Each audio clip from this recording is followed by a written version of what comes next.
Welcome to the Celebration of You. I'm your host, Holly Dowling. I'm thrilled to share with you incredible people from all over the world who are living and leading extraordinary lives. From overcoming immense adversity to discovering the secret sauce to leading with courage and grace. Their stories are going to bring you hope and inspiration. Now, let the stories begin. Oh my goodness, am I so excited for today.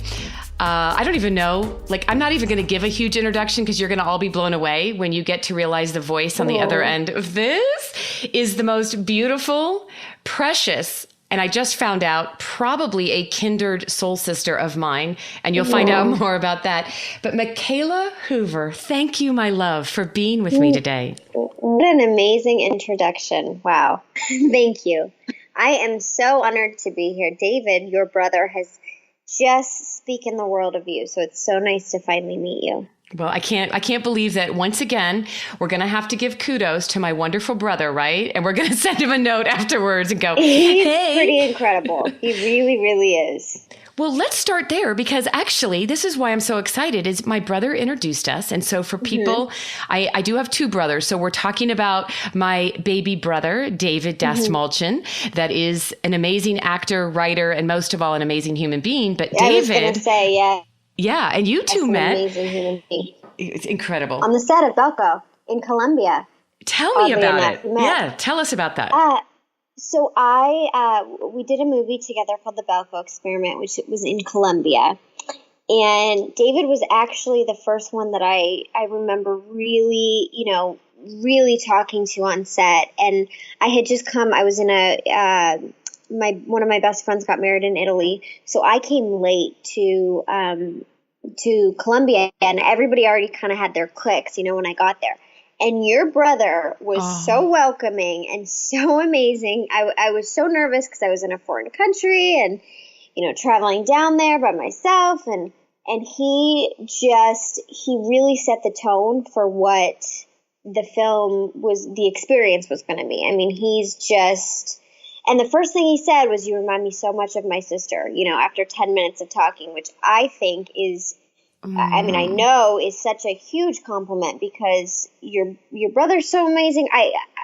What I was saying to you is, what did your guys' parents do? They must be the most incredible human beings because you guys are so kind and so welcoming and just, I can't speak higher. You are so precious. You are just adorable. Really though, I really can't. He's incredible. What did your parents do? What is the story behind that? Well, I love wait, Mikaela, the best part about this is suddenly now Mikaela's interviewing me. The worst. I love it. Oh man. I love this. This is but it's so amazing to hear your voice just oozing with passion around the person he is because again, he is. He's so talented, first of all, and that it's like everything that he does, he's so talented, he's so driven, he's so passionate, and those are the qualities that you're just drawn to him because of his energy. And everybody that meets him feels the same way. Same with his wife. They have this energy and aura about them that is just, like I said, he made me feel so welcomed. And so I knew he set the tone for what it was going to be like in Colombia. He really did. Oh, I love hearing that. And you know what I just realized? You just gave me an epiphany. I'm having an aha moment because I'm realizing that this whole interview about you is turning into an interview about David, the third person that's not even here. So I'm going to start a show called The Celebration of Others. And we're really though, it's funny because when we were one day on, I think it was probably one of my first days, our second days down to set. And I, like I said, was feeling a little apprehensive of being in a foreign country. And after talking to him and him telling me a little bit about his story, and I was telling him, I don't know if he told you this, but my my dream has always been to kind of work in an orphanage, in a foreign country. And I thought that this was my big chance of being in Colombia. So he really is the one that kind of inspired me. When all of us actors had, I think 6 days off or 7 days off. I'm not sure if he told you this, but I'll just go right into it. I took that 6 days, even though production said, you can't travel by yourself, Mikaela, you're in a foreign country. But I really wanted to work with children while I was in Colombia. And the calling around in Bogota to, find an orphanage or to work with children, it was about a month-long process of them having to screen you and all that, which I was only there for a month. So I didn't have that time. So on that 6 days off, I'm not, I'd say I'm spiritual. I'm not hugely religious, but something was kind of called me to, I found this small little river town. It was about I think a 2-hour flight. And then it was completely random. Like I said, it was like this higher calling. But that 6 days off, I went and kind of stayed in the jungle, and I worked with kids for that 6 days. Yeah, it was, but it's a kind of a testament to who your brother is. He's the one that kind of inspired me to get out there and do it. I'm not sure if MGM will ever hire me for a film again because I was out in the middle of nowhere in Colombia. And I remember we all were on WhatsApp, we all had messages going back and forth to each other, and I had no service where I was. I was literally out in the middle of a jungle. I had no electricity. I had no service. I had no hot water. I was living with these kids. So there was a text chain that said, where's Mikaela, with all the cast and the crew. And someone wrote on there, I think she's in the jungle working with children. Oh my gosh. I mean, and they were like, what? I mean, this 5-foot girl by herself that doesn't speak very good Spanish is out in the middle of a jungle with children? What? I mean, they just lost it. But it all went well. It was the best 6 days of my life, I can honestly say. Yes, it was absolutely incredible. It was. Tell me what changed I can just hear it in your voice. And to think, I'm just picturing the production and everybody freaking out, like, you are not supposed to be doing this. And yet you know what I love? I don't want anybody listening to miss this, because I get goosies when I get like overwhelmed. And when you said, I'm spiritual, I may not be really religious, but you know what you just did, Mikaela? You followed that spiritual higher calling, and you use that word. And I always say, we get these nudges. They're from the universe. Yep, they're nudges and when you don't listen, it will wake you up someday. Yes. But when you listen, your life can be transformed. So in that 6 days, I love how the Belko experiment, which, by the way, wait till everybody see, it just came out. So I'm getting to interview you. Like, it came out yesterday. Right? Yes, it just came out, yeah. Yeah, and we will say it's not for the lighthearted. And that's the thing is it is very real and it's very gruesome.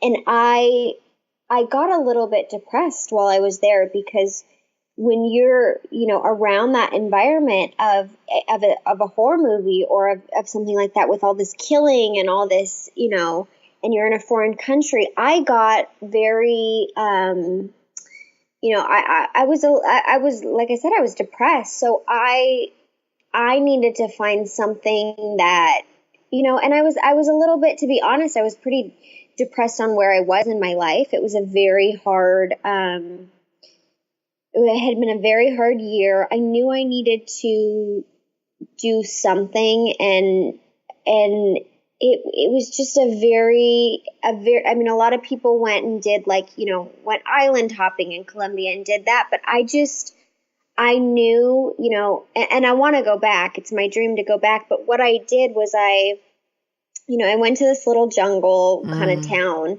and I brought all the money that I had made on the per diem, and I filled my suitcase with like soccer balls and Barbies and shoes. And I didn't even, I didn't even know if it was so weird because Holly, I didn't even know if I was going to find, it was the weirdest. I can't even explain it. I just followed what, my inner voice was saying. And I've never had that. I can honestly say I've never had that.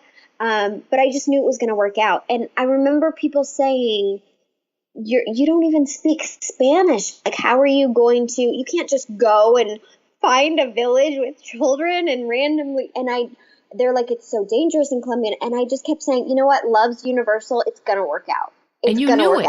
And you did it. And you know what, Mikaela? I got to tell you something. And I know I'm quite a bit older, but it's like you're a kindred spirit, like a little sister almost for me right now. And I'm sitting here wanting to just grab you and hug you because what you did was so brave. And so many people. It didn't seem like that at the time. It just seemed like that's what was supposed to happen. It was so, looking back, I go, so many things could have happened and so much could have gone wrong. And it just, I mean, there were, the kids would take every day afterwards and we'd go play in the river. And I found out later that river is this like crocodile infested river. I mean, there's so much that could have gone wrong I just trusted it. I trusted the universe. I can't explain it. And I kept saying out loud, and it sounds so cheesy because this is not the person that I am, but I kept saying, my heart is so full right now. I'm so content. It was the most content I've ever been in my life. I have really bad OCD. I've always suffered from OCD with germs and with, always since I was like a little girl. And I brought little, when I met these children, I bought these little baby wipes because they were all very dirty. And I will never touch anyone's feet. I'm like this germaphobe, but I was like cleaning these kids' little feet. I mean, underneath their little toenails and with these baby wipes. And it's like I had no OCD. It was like God just said, this is what you're supposed to be doing. Yep. And everything else went away. Nothing else was important. And they were so happy and so, seeing these, and the parents would cry and some of the kids had parents, some didn't, some were by themselves, but they were so appreciative. And it's funny when children literally have nothing, they were just so happy. They were so kind to one another. I just saw a very different type of, this simple living that it just, I couldn't have been more fulfilled. It was more for me. It was more a selfish thing for me, but it was actually, you know what? I love the way you said it was more selfish, but really it was being the ultimate selfless. And in that time of being so purely selfless, your spirit was used in a way to change lives. And I love how you even just were like, oh my goodness, the things that I would never think I'd ever do, like clean dirty feet. You did it. Never. Right? I did it, and I didn't. It was funny. I didn't even, afterwards I go, oh my gosh, I won't touch I wouldn't even touch my boyfriend's feet at the nobody's feet. And I'm touching these little kids that I don't even know. And, we spent, one day, all day. They had never seen, my friends make fun of me. I went and brought like different nail polishes and hairbrushes and little girly things too. And we spent all day painting I spent all day painting the little girls' nails and doing their hair and doing all this stuff. And then the boys, of course, wanted it because there's no gender, role. There's, and my girlfriend makes fun of me. She's like, they probably don't even have clean underwear, but you went down there with Barbies and hair clips and nail polish and, but it was so great. It turned, something that had been kind of a more scary experience into something that was just truly amazing. So let me ask you this. I'm just sitting here in awe right now because you have experienced what most people spend a lifetime wishing or wanting or yearning, that they could go do something. I always say, what's your highest calling, right? It's like finding what your highest calling is in this world. And you've done something like this and you filled it. Now I can only imagine what's next for you. Like, what are you planning now, girl? Yeah. So my goal with that, because I need to go, I've been researching a lot on Guatemala, because I know that Guatemala, they're having a really rough time right now. So I think I've gotten kind of big on the Instagram. I'm so not technologically with it. But with Instagram, I've kind of built this large following, and I believe that social media should be used for social change. I think that's the reason that we have social media. And so my end goal, I mean, I'm of course building the followers up. I think I've gone from like 50,000 maybe last year. I don't even know if I was at that to over 450,000. I keep building it. And what I want to do is, document, take video and take something, go down to Guatemala and really do more of this, because that's when I'm the most fulfilled, and show people that this is something that is, there's a little bit of, I think, a stigma to it that it's a lot harder. I mean, it is hard, but that it's a lot harder than it is. And that it's like, I don't know. I know that that's what I'm supposed to be doing. And again, another call. So I have to take some time off and really think about when I'm going to do that and what I'm going to do with that. Well, you know what's so beautiful about that is that if you think about it, the gift of your brilliance and what you do and what's so beautiful about you right now I see why David loved you. And I see why David said, oh my goodness, sis. I mean, he called me, he texted me, and he emailed me. And he's like, because we text. Great. Well, I have to tell you, like him and Eve are like an iconic, amazing, beautiful. They are, like I said, their energy is just, I mean, they're just such great people. They are. And the fact that you got to be with them and you know, the friendships that have been made through this industry. But what I'm falling in love with about you, my friend, is that you're so humble. There's so much grace in your voice. And the people listening, it's like, if you only knew, like she's been an actress doing tons of different things. You've had the gift of being able to use your gifts and do from movies to TV shows. And yet where your heart is realizing all those gifts have given you an opportunity to go fulfill something much bigger. And that's what I think I mean, as I love acting more than, I mean, it is my passion.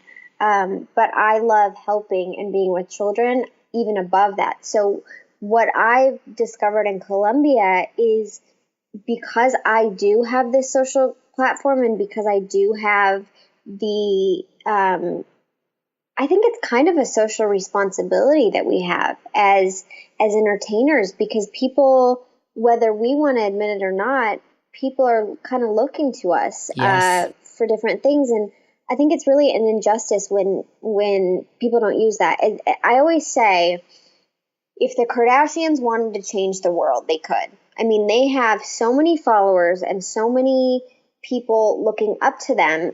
Why are they not doing more? It frustrates me so much. Instead, you see them doing selfies and doing all this like unfulfilling, like, you know, to each their own, but they could do so much with that. You know, they could help so much. And it makes me so sad that they don't. And that is my, you know, that's my end goal, is because like I said, because I have this platform and because I have the people that are watching me or seeing me in things, to use that to help and to create change.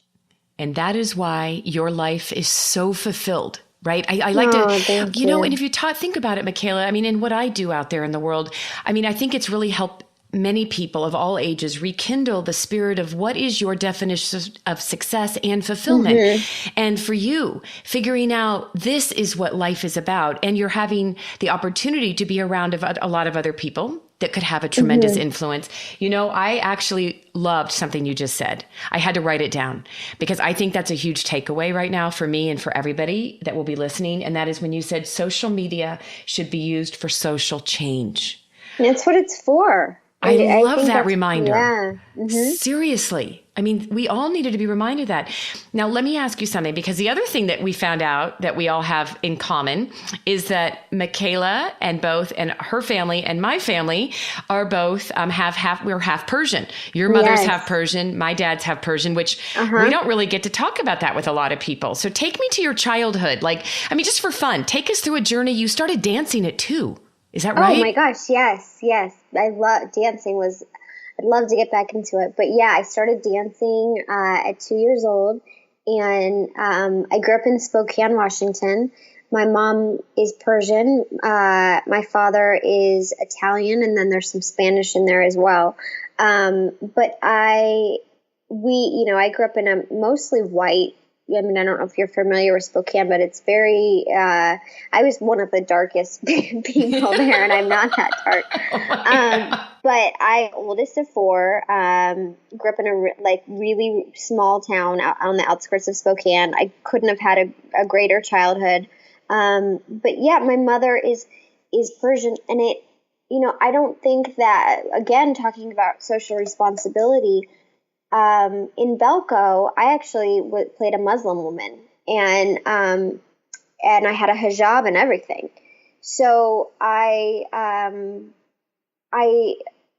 it was funny because when I put that hijab on, the crew, and to no fault of their own, treated me so differently. I don't even think they knew I was the same person. Yes. Seriously. And it was such a, because, and this isn't trying to be, but when you're a pretty girl, I mean, this, there's definitely a certain, people are very, what would you like to eat? And, on set, they're so like, they go out of their way, especially the men. And when I had that hijab on, nobody would speak to me.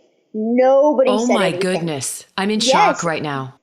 Well, I think it was really a great lesson for me. It gave me so much more empathy towards the Muslim religion. I'm not Muslim, but it gave me this, and again, it's something that I spoke out about on my Instagram, and that I get at least, I was getting hundreds of messages a day because I posted a photo in the hijab, and I talked about my experience, and I said, although I'm not Muslim, this experience gave me so much more empathy and about, kindness and acceptance, and we have this kind of stigma, I think, of the Muslim religion that a lot of Americans do as terrorists, and when the reality is, I mean, that couldn't be further from the truth. And these Muslim women are feeling so isolated, I think. And so that was a really powerful, Belco, wow. When I think back to it, I just had so many, it was really, this was life-changing. It really was. I turned something that, being in a tough spot in my life, it was very eye-opening in a lot of different ways. And again, I think that because I'm Persian, I do also have that kind of social responsibility to, I remember when, and not to get too political, but although I am pretty political on my social media as well, because I think that right now we kind of have to be, but I remember when Trump was running, I got into an Uber, and it was a man that was from China. He was an immigrant, and he had Trump signs all over his Uber, and was playing, Fox News over his for his radio. And I'm always interested to hear both sides, of where he's coming from, because Trump's so against immigrants. So it was very interesting to hear his side of it. And, not basically, I ended up saying to him, I am Middle Eastern, because he said how he doesn't like Middle Easterns. He doesn't like Hispanics. And he said, if I would have known you were Middle Eastern, I wouldn't have picked you up. What? And that, yes. And that really, that of course hit home with me. And I think, again, going back to the social responsibility of it is I need to, people need to speak more for the Middle Eastern culture right now, because we're, not me personally, because people never know that I'm Middle Eastern. I mean, they never know. So the comments that I hear and the stuff that I hear, I mean, they just think I'm Spanish or, tan. They don't ever think I know. that, I hear the same things like Greek, Italian, right? Yes. So you hear I've since Trump's been in office, there's people, I think they had to have always had, this fear and this racism within them. But I think that Trump has done this horrible thing where people feel more like they can speak out about it, and that they can be more vocal about it, and that it's okay. And that's been my own personal experience with it. And I can't even imagine what people that are living here that are Muslim are going through right now. I can't even imagine, because the fear that he is instilling in people, and that, Muslims are bad, and fear and ignorance are two of the scariest combinations. And that's what he's doing right now. So again, a social responsibility is to speak out about that. Okay, I have to ask you though, what did you do? I'm thinking about what I would have done in that Uber. And I'm dying to know, how did you handle that moment when he said those words to you? Had I known this, I wouldn't have picked you up. I think I was mostly in shock, and mostly I didn't even think about myself, because like I said, I never really experienced that, because because he said that, because I was like, wow, this person's so ignorant. I feel very bad for him that he's not more educated, of course. But it made me think more of people that do look Middle Eastern and the day-to-day struggle that they're going through. If this guy that was like from China was able to say this to me, and think about what Middle Eastern people across, and LA is one of the most tolerant cities in the United States. So for that to happen is like, how do you think they're feeling across the country? I mean, it was just a very eye-opening experience. Yes. So I think it almost, I'm always the type, I can get extremely lippy. But in this situation, I almost felt like this person didn't even deserve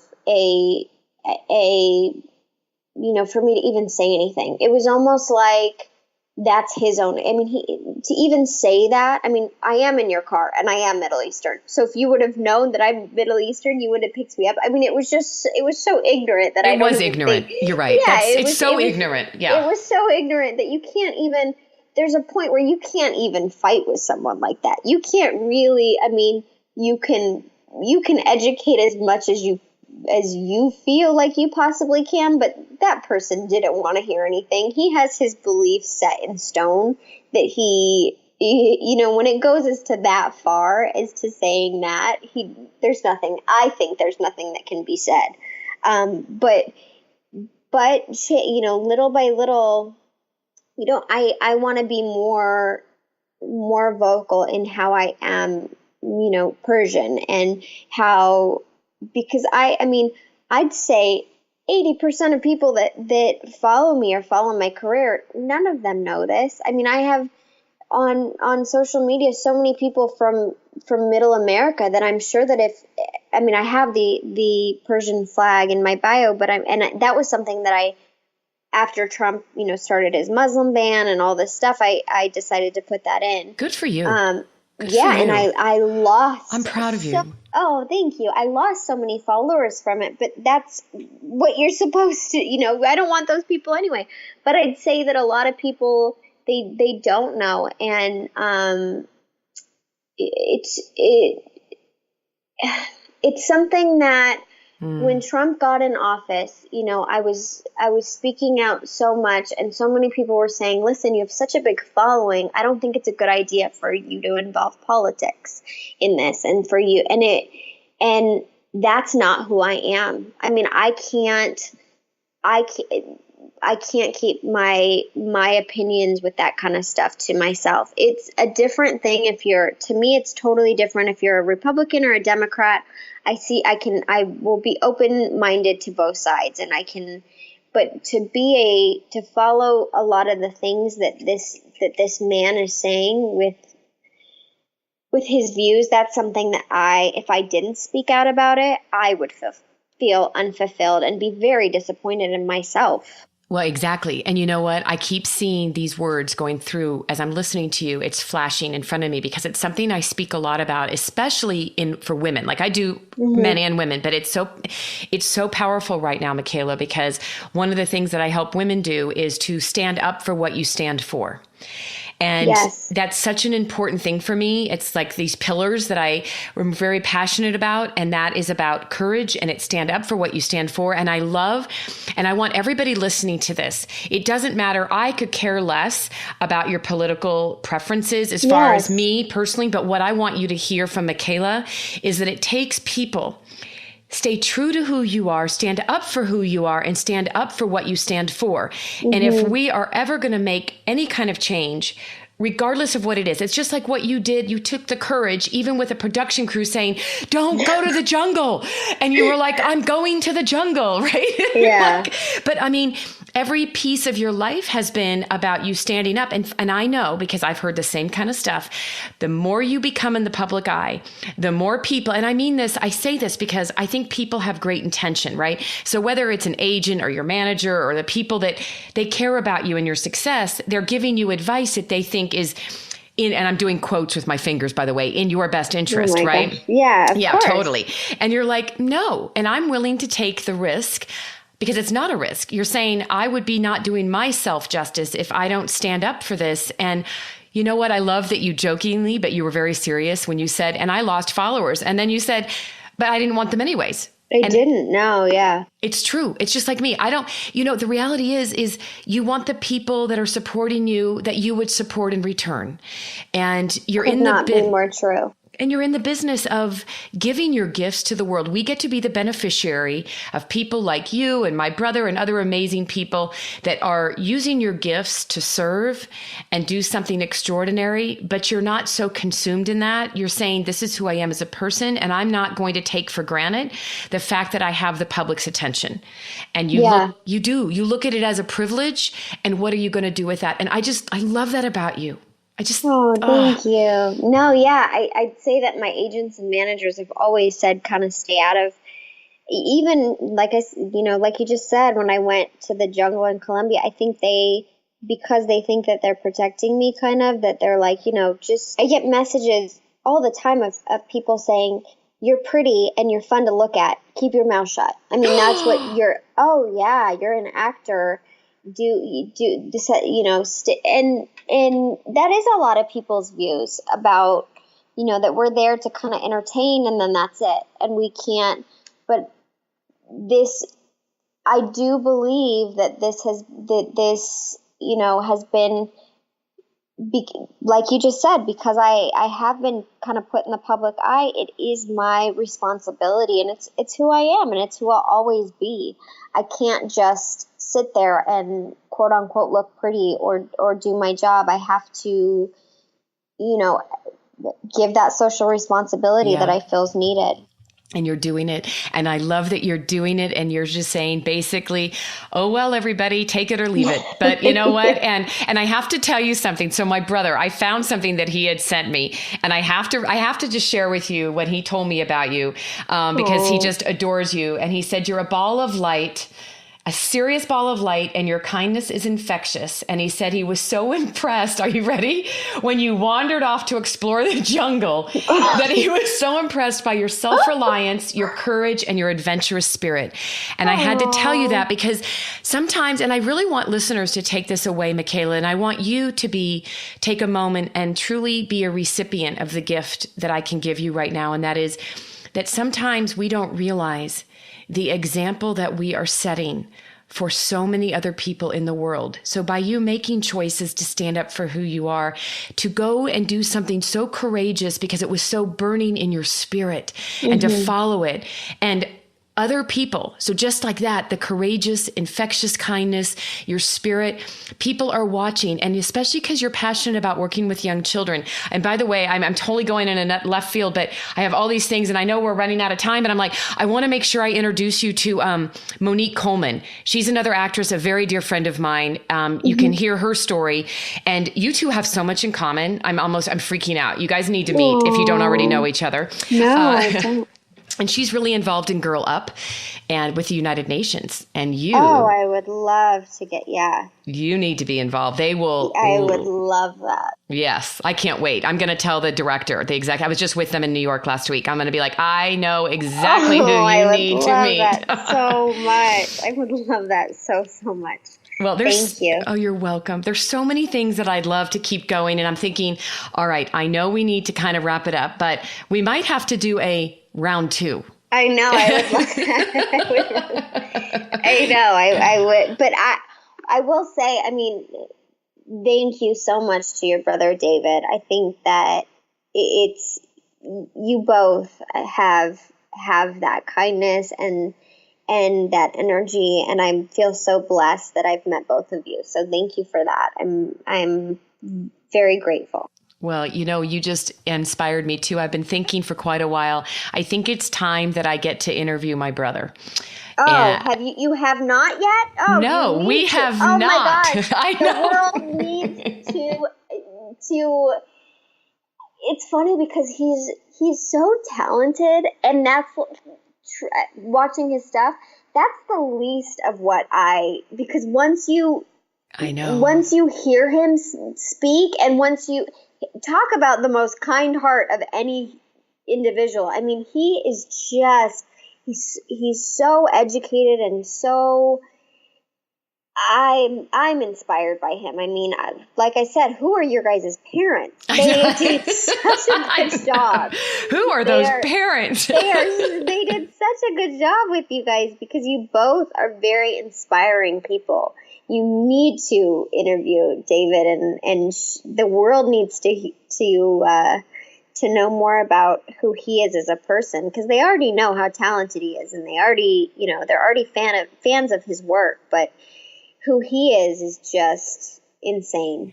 And as you're talking about him, I'm getting emotional because I realize that, and I told you before we even started the interview, but the hard part for me will be getting through it without it just being a cesspool of tears, because I'm so proud of that young man. And again, look at how we're connected because of him. And he has a story. His story is riveting.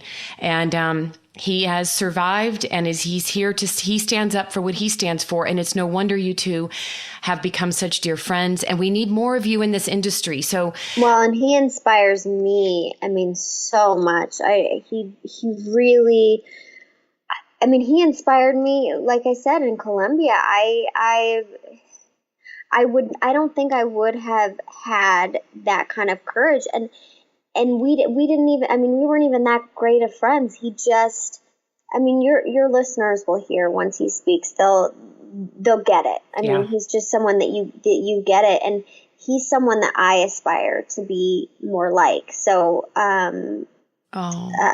mean, he really is. I see he's so brave, and I get emotional. I mean, speaking about him, because he just, and little Arlo, to have that as a father, I mean, he is so lucky.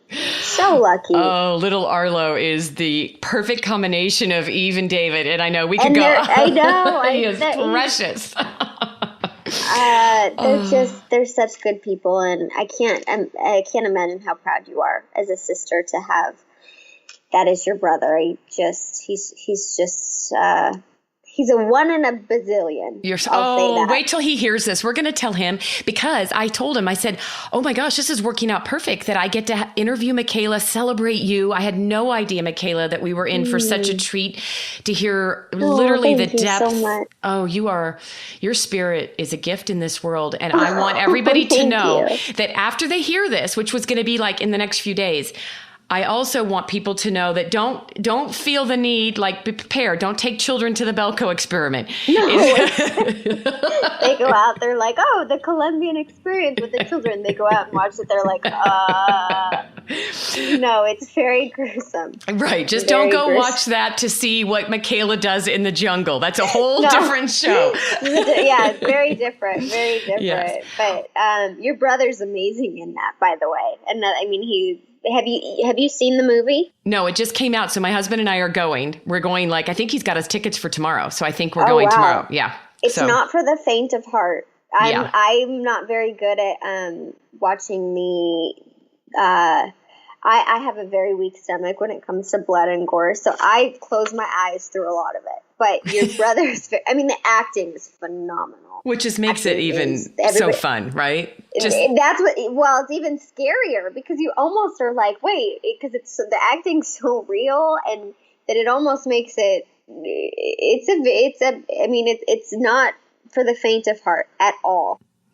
Well, and you have an amazing cast. There's some amazing, he was you guys had a really good bond, it sounds like. There's amazing actors in this, all of you. And all right, so I have to ask you something that you have no idea I'm going to ask you, but I always end with something that I like to have. And you've shared so much wisdom and so much courage and all of this. I love this, Mikaela, but just very quickly, top of mind, without even having time to think about it, go back to your 21-year-old self, maybe 22 or 23, who you are today.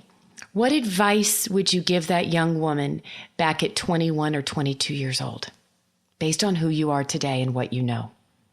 That it's all going to work out and be okay, and to trust yourself more, I'd say. To really trust yourself. I was a lot more insecure. I think a lot of women are, and to trust that inner voice, because I didn't so much when I was younger, because it wasn't really the popular thing to do. It was like when you're younger, you want to fit in more, and that's the main thing that I would say, is just really trust yourself and who you are. I love that. What a beautiful way to end this. And what a glorious day. And just thank you. Thank you, darling. So much. I can't wait to listen to David. That needs to be your next. I can't wait to hear your podcast on him. All right, I'll get it done. And then I will tell you that everybody that's going to listen to this is going to be enamored with knowing the incredible woman you are, but what you're doing with your life. So thank you for being here. So much. Thank you, darling. Okay, I will talk to you soon. Bye. Thank you for joining me for another awesome celebration of you. If you were inspired by this story, please share it with your family and friends and hashtag Your Story Matters. I'd love to hear from you, so please leave a comment on iTunes. And absolutely, please come to my website, hollydowling.com. Leave a comment there too, and while you're there, pick up your free gift. Most importantly, though, just remember that your life is a gift from God. What you do with it is your gift back.